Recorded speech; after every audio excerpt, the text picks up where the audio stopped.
Víctor Torres Ramírez, aunque oficialmente declarado muerto en Chile, ha estado sorprendiblemente activo en Estados Unidos. ¿Ha sido este tiempo para usted y su trabajo aquí igual de importante que su trabajo en Chile? Y ahora, ¿dónde piensa que sus energías serían más productivas? ¿Aquí o allá? Bueno, en primer lugar quiero agradecer esta oportunidad de poder exponer aspectos de mi situación y la lucha que yo he dado aquí al interior del monstruo imperialista y también en mi país natal, Chile. Así que muchas gracias y dedico pues esta entrevista, estas palabras a las nuevas generaciones, a la juventud, a los jóvenes de Canadá, especialmente de Winnipeg, cuya ciudad visité en los años 1977. El trabajo desarrollado en Chile, mi militancia revolucionaria en los años 60, al constituirme uno de los fundadores del movimiento de izquierda revolucionaria, el MIR de Chile, marcó un largo tiempo de luchas junto a la clase obrera, junto a los pobladores, a los campesinos, a los pueblos indígenas, especialmente con la comunidad mapuche en la región de Arauco. Y mi compromiso con esa lucha y con esta organización revolucionaria es la que conlleva al gobierno que se establece en 1973, el 11 de septiembre de 1973, por la vía de un golpe militar. Instaura una dictadura, como todos sabemos, disolviendo el Congreso, disolviendo el movimiento sindical, aboliendo todas las leyes y la antigua constitución política del Estado chileno, la que existió desde 1925. Como señalo, el régimen que se establece en Chile por la vía de un golpe militar abolió todas las leyes existentes hasta ese entonces, disuelve el Parlamento, disuelve los partidos políticos, disuelve los sindicatos, y el hecho de pertenecer a una organización revolucionaria que desafió desde el mismo 11 de septiembre al régimen militar, lanzando un manifiesto donde señalaba que el MIR no se asilaba, mientras las embajadas estaban llenas de ex líderes del antiguo régimen que presidió la Unidad Popular y el presidente Salvador Allende. El MIR tuvo que enfrentar las consecuencias de este manifiesto. El MIR no se asila, y vivir en la clandestinidad. Yo viví en la clandestinidad después del golpe militar hasta abril de 1974. El 20 de abril de 1974 yo soy arrestado por el Servicio de Inteligencia de la Fuerza Aérea. Permanecí un año desaparecido en la Academia de Guerra de la Fuerza Aérea en Las Condes,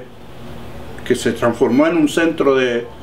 tortura donde muchos pasaron por ahí y estuvieron en las mismas condiciones mías, de desaparecido y torturado, hasta que posteriormente hice un recorrido por varios campos de concentración, 3 Álamos, 4 Álamos, la Villa Grimaldi, hasta que transcurrieron casi 2 años y medio y la dictadura decide cerrar algunos campos de concentración y expulsarnos como gente que no éramos garantía para la convivencia en una dictadura como la que se había establecido en Chile, y entonces nos expulsó del país. Entonces pues yo tengo una historia, un compromiso con esa lucha, la de los años 60, en que en América Latina pues había triunfado la Revolución Cubana, había un ascenso de las luchas obreras, las luchas populares en todo el continente. Vietnam alumbraba con su resistencia en contra de los Estados Unidos, los movimientos pacifistas en Europa, Estados Unidos y Canadá eran movimientos poderosos que trataban de cambiar las correlaciones de fuerza contra el guerrerismo implantado por el régimen imperialista de los Estados Unidos en esos años. Y yo pues estoy marcado por todas esas experiencias y trato de hacer mi aporte humilde, porque mi extracción es obrera. Soy obrero del cobre, soy obrero de la minería en el norte chico, del Tofo, La Higuera, Coquimbo. Soy ex obrero de la mina La Disputada Las Condes en Santiago. Después soy ex obrero de Irma, ex obrero de Cintatec, de la industria textilera de Santiago. Y en ese nivel pues mi aporte es la de luchar junto a los obreros, junto a los trabajadores, desarrollar la organización sindical y tratar de que nuestra gente, los pobres, los marginados, se integren a una lucha grande, a una lucha superior, para hacer cambios como los que se lograron en 1970 con el propio triunfo de Salvador Allende y el tremendo desarrollo que también tomó el MIR en ese entonces. Yo, una vez que soy expulsado de Chile, tengo un largo recorrido por el mundo. Cuba fue el país que me ofreció el asilo político, pero Cuba había roto las relaciones con la dictadura militar el mismo día 11 de septiembre, y por tanto el país que me tenía que tramitar en mi viaje hacia Cuba tenía que ser Suecia o Panamá, que eran los encargados de los intereses de Cuba después de la ruptura de relaciones con la dictadura. Y finalmente pues el viaje se hizo hacia Suecia, donde antes pues se había asilado mi ex esposa con 2 hijos míos, y por eso que un poco decidí ir a Suecia para poder visitar a mi hijo especialmente. Después tengo un recorrido fugaz por Francia, Suiza, donde doy un testimonio en la Comisión de los Derechos Humanos en febrero de 1977, y ya después retorno a Cuba, y Cuba pues recién me documenta, entregándome un pasaporte y documentación de asilado político en Cuba. Permanezco muy circunstancialmente en Cuba porque me transformo en un líder de la solidaridad a nivel internacional, y el MIR me encomienda muchas misiones posteriormente. Después estoy en Canadá, estoy en México, estoy en Costa Rica, estoy en Venezuela, estoy en varios países en movimiento durante el año 77, 78 hasta 79. Al final se decide, por toda esta labor que yo desarrollaba fuera de Cuba, que mejor yo estuviera en algún país de América Latina. Y la decisión fue venirse a Nicaragua primero, donde permanecí un año, después del triunfo de la revolución, y finalmente pues ya el país que decidimos decididamente donde debía estar era México. Sin embargo, en México y en Nicaragua habíamos constatado que elementos de la DINA, grupos armados, grupos de inteligencia del imperialismo nos pisaban los talones. Y entonces, junto con compañeros de la Solidaridad de California en San Francisco, que visitaban periódicamente México, con los compañeros de la Solidaridad chilena en México, que también constataron la presencia de agentes de la DINA, de la CNI, de la Operación Cóndor, y decidimos entonces en 1984, en enero de 1984, pasar clandestinamente hacia los Estados Unidos con la ayuda de compañeros en California y con la ayuda de compañeros al otro lado de México, en la ciudad de Juárez. Por el paso es que yo paso para los Estados Unidos, valga la repetición. Después de varios intentos y de evoluciones al otro lado, de arrestos, al final, después de 6 o 4 oportunidades que intenté pasar, se logró el objetivo y atravesé hasta Alburquerque, una ciudad donde también la comunidad chilena me esperaba, para iniciar inmediatamente un recorrido nacional de actividad y de solidaridad con el pueblo que resistía a la dictadura militar todavía en el 1984. Desde entonces, pues, hasta que no cayó Pinochet, mi labor aquí en Estados Unidos fue con otros nombres, ¿no? Y en cierta forma de clandestinidad,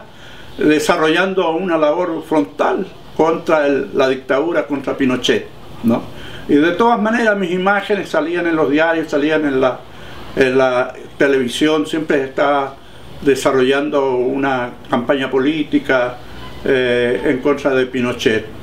Entonces mi labor clandestina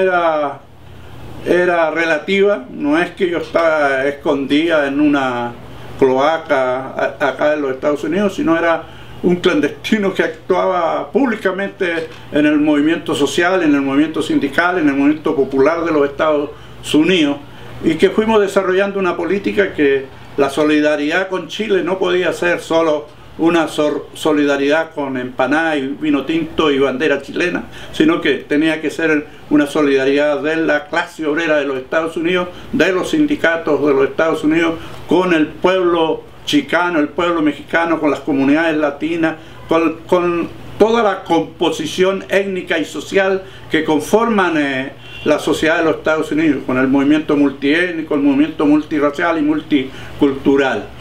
Y cuando ya decidimos en qué ciudad me quedaba, después que yo pasé por acá, por Nueva York, yo siempre tenía pensado que el lugar donde me iría, si es que me quedaba definitivamente en Estados Unidos, sería el Bronx. Yo había estado en el Harlem, estuve en los barrios más populares de Los Ángeles,